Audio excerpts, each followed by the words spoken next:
सर्वोच्च न्यायालयाच्या न्यायाधीशांच्या चौथ्या रिट्रीटचं राष्ट्रपती प्रणव मुखर्जी यांच्या हस्ते आज भोपाळमध्ये उद्घाटन।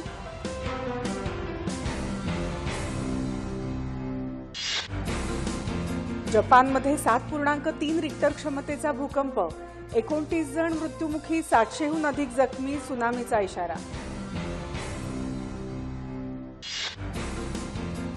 अमेरिकेचा अफगाणिस्तानवर ड्रोन हल्ला, 46 जण ठार।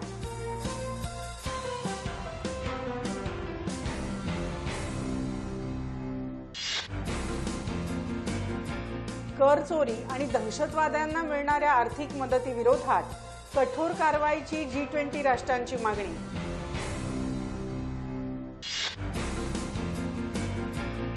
पश्चिम बंगाल विधानसभा निवडणुकीच्या दुसऱ्या टप्प्याचं उद्या मतदान।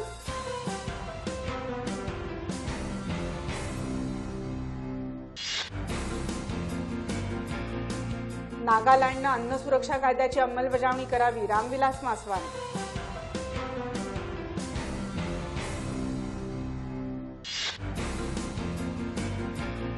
पर्जन्यमान चांगलं राहिलं आणि चलन फुगवट्याचा दर कमी झाल्यास व्याजदरात आणखी कपात शक्य, रघुराम राजन।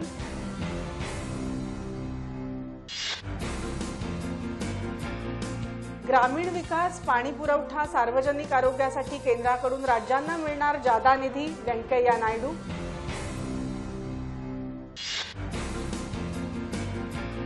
पेट्रोलच्या दरात 74 पैशांची तर डिझेलच्या दरात 1 रुपया 30 पैशांची घट।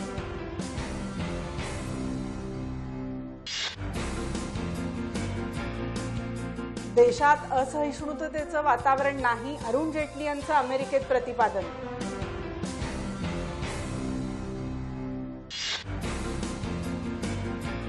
डॉक्टर बाबासाहेब आंबेडकर यांच्या 125व्या जयंतीनिमित्त 14 ते 24 एप्रिल दरम्यान केंद्र सरकारचं ग्राम उदय ते भारत उदय अभियान।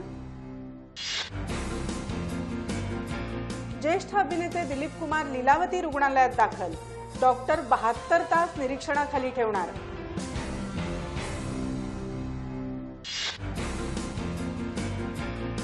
आझलनशाह हॉकी स्पर्धेत भारताची मलेशियावर 6-1 मात, अंतिम सामन्यात भारताची गाठ आज ऑस्ट्रेलियाशी।